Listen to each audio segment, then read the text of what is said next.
How about this? Eat your way to sexy legs. Did you know that there are at-home remedies for varicose veins? Here to tell us more about that is Dr. Charles Dietzek of the Vein and Vascular Institute. Doc, I find this really interesting. You say you can really eat to improve varicose veins in the legs. There are many foods that we can eat that can actually improve vein health and increase the integrity of the vein walls.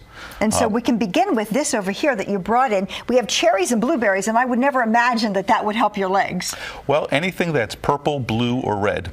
So boysenberries, cherries, anything in that color palette will actually have bioflavonoids, which can help the integrity of the veins. And you also then say supplements that would be bioflavonoids also could be supportive too. Yes, exactly. And the vitamins that we're looking at mostly is vitamin C, vitamin E. You can actually add in zinc, which can also be for wound healing purposes, but it's very good for your veins. Okay, so we talk about fiber too being for overall good health. Yes. And why is that important? Well, it's important to maintain intestinal regularity because we don't want to build up pressure within our abdomen, because if we're bearing down, what can happen is that can result in varicose veins in the lower extremities. We don't want to put pressure on the veins and their valves. And so if you have varicose veins and you're really looking for some kind of relief, you say that there are some pressure garments that might be helpful. By wearing pressure garments, you're adding support. You're putting pressure on the outside of the veins and helping to return blood flow back towards the heart. So it's really the mainstay of a conservative program to kind of increase blood flow in your legs. You know, I have heard some women say that they massage their legs because they're just so they feel heavy and stressed out. And you say witch hazel can be helpful with that. Well, witch hazel is a medicine that's been around for a long time.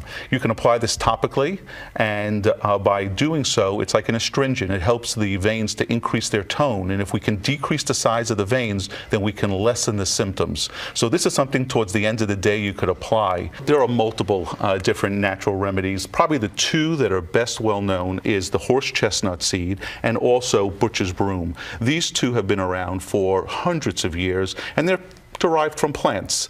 But we do know that in some studies that if you take these can actually lessen the symptoms associated with varicose veins and as well help to improve the integrity of the veins. Okay, and so again, that's the point, lessening the symptoms. But what happens if you have them and they're just too much? There is another approach that really can be an interventional medical approach. Yes, that is true. I mean, we try all these different measures first, and we try to maintain good vascular health. But at the end of the day, if you have varicose veins, this is not going to get rid of them. So that's when we start to utilize different procedures, which are office-based, in order to get rid of varicose veins.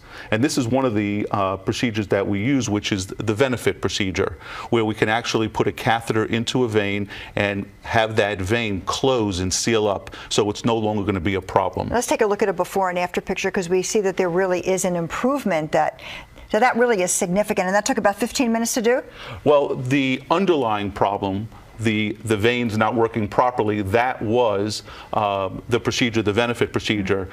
This person had an excellent result. We didn't have to remove those veins afterwards. Those veins all went down by themselves. Isn't that amazing? So by treating the underlying problem where the valves are not working properly inside the veins, we could get that kind of result. Amazing. All right, doctor, thank you very much. So for more on the Vein and Vascular Institute and how you can prevent or get rid of varicose veins and have sexy legs for the summer, you can go to CBSPhilly.com and click on the Talk Philly. Now, here's your